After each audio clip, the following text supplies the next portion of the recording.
Hello. So this will be the first lesson of this channel. And so why not just get straight to the point? So basically, today we are going to be discussing the subject of warming up and what it really means to warm up. Now, obviously the main or most widely accepted definition of what it means to warm up in musical terms is doing exercises, playing rudiments, playing scales, just essentially preparing your body and your mind in order to perform at your optimal level, be it, prior to a gig or an audition or a clinic. Because when you're doing those things, obviously, you want your skills to be up to par. You want to impress. But can it truly be just that simple? Can it truly be just that plain and straight to the point? Because, for example, for someone who wants to warm up, the majority of the time, it's mainly just them, playing.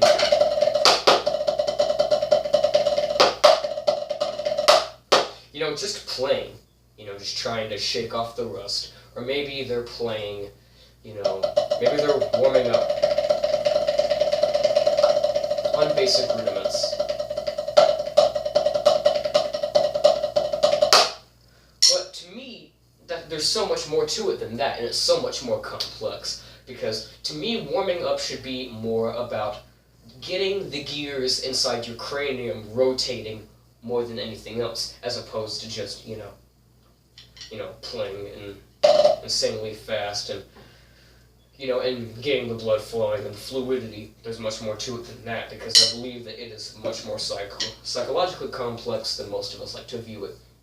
See, when you've been playing for an extensive amount of time, what happens is that your brain memorizes what you do and implements it and infuses it into your body, into basically your muscles, which all of you know may be known as muscle memory.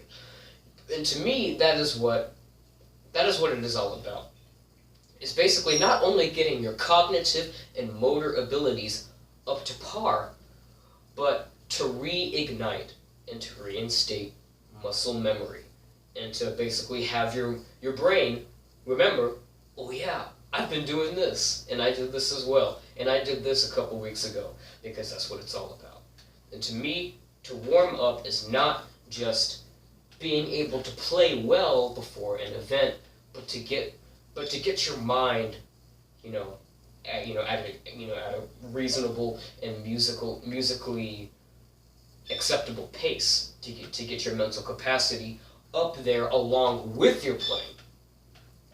And so, but before you do this, you have to take into consideration efficient and effective ways of warming up. Now, obviously, you can't just focus on, tiny aspects. You can't just focus on speed and control, or dynamics, or independence, or hand-foot coordination.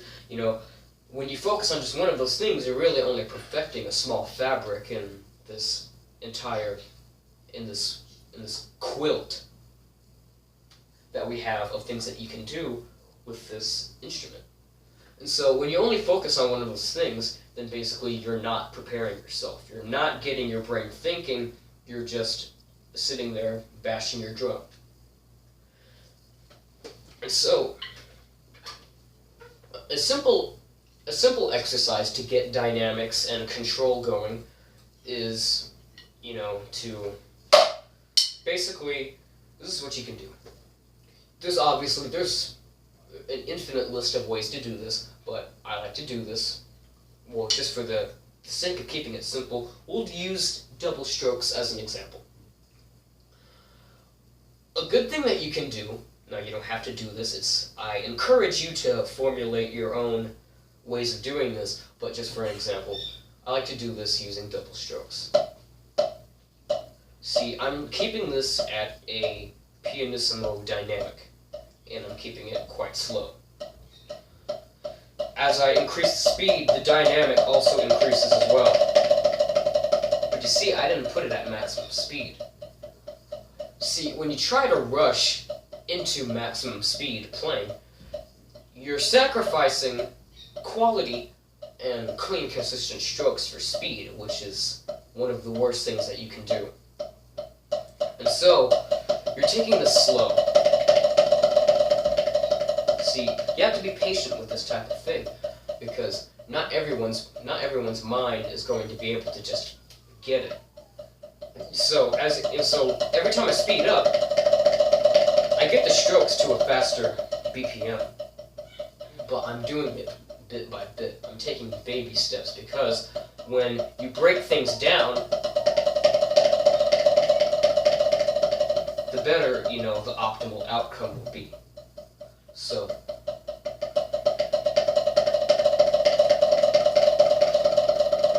alright, so I have it at maximum speed right now. What you might notice is that the longer I go, the strokes start to fall apart. You heard that little gap there? Because I'm holding it for longer, but you have to fight through it. And you can bring it back down. At fortissimo, pianissimo, yeah, fortissimo. But, so basically, you can do that as long as you so choose. But the point is that basically you're fluctuating your brain in order to keep the dynamics in tune with the stick heights and the speed at which you're playing. And you can obviously do this with any basic rudiment. Don't do it with book reports or flam fives or balloons, because you're obviously not going to be able to do that at that speed when you haven't been playing at all. So keep it, in the basic rudiment range of doubles, paradiddles, flams, Swiss Army triplets, just things like that. And when you can, so basically that is, basically training your brain to have your dynamics in tune with speed. So that's one way to do it. Obviously, that's just, someone might think, oh, I'm warmed up now. But no, you are not. Because we've only focused on a very small portion of what you can truly be doing. See, as I've said, you have to get your mind at a relatively high musical mental capacity in order to be able to perform at your optimal level. Now, one way to truly get your mind working is polyrhythms. Now, so in order to back this up, when you sit behind a drum kit and you start playing, all four of your limbs are naturally going to be in unison with one another. It is your mind's natural instinct to have them all be performing in the same time signature at the same tempo in order to formulate, a beat. But when you do this, you're only doing a very small portion of what is capable with the drum kit. Only a very small portion. And so being able to divide your brain into your hands and feet, to me, is truly, getting your mind in tune with one another. Now, let me give you an example of this. So a neat little exercise for doing this is to do doubles with your feet. In this pattern here, with your tom and snare. See, your feet are playing at 4/4 time signature, but your hands are playing at 3/4. So this creates, obviously, a contradiction.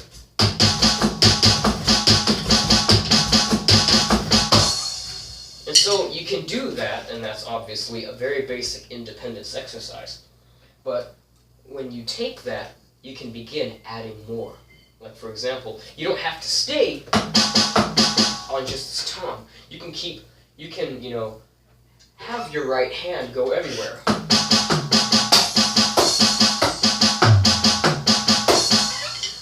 So you can continue to do that until, obviously, until, as maximum as you can go.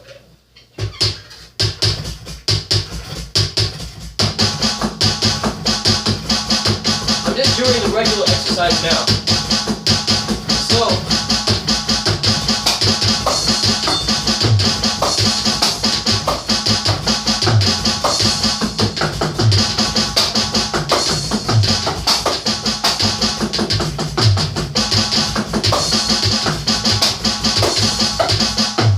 So, you can just keep going all over the place, and that's what it's all about.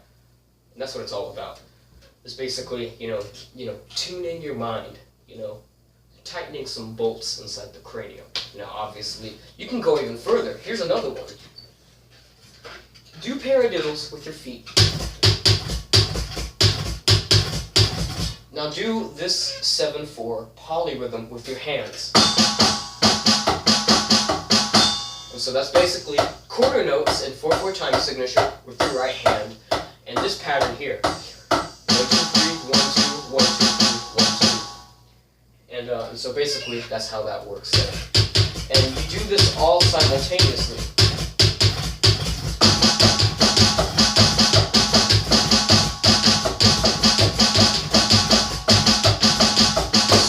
You can increase the speed like I was just doing there towards the end. And you can do the same thing that you were doing with the one that I previously had.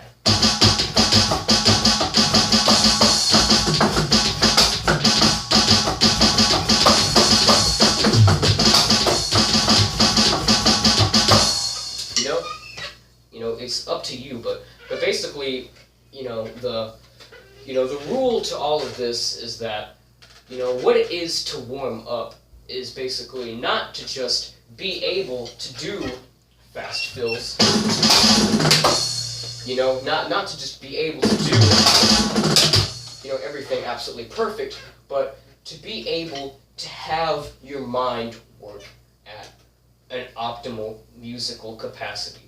And because it's more based around, the psychological complexities of being able to have your limbs work all this out. So when someone is warming up, when they're just doing basic warm-ups like 8/8/16 and rolls, they're really only preparing a very small portion of their mind for what's about to come. Now obviously, you don't have to do all of this if you're, say in the high school marching band, because you're not really going to be separating your mind, so you can do it under that circumstance. But in order to fully prepare your body for, for playing under any circumstance, your mind has to be able to bend, to be able to fluctuate.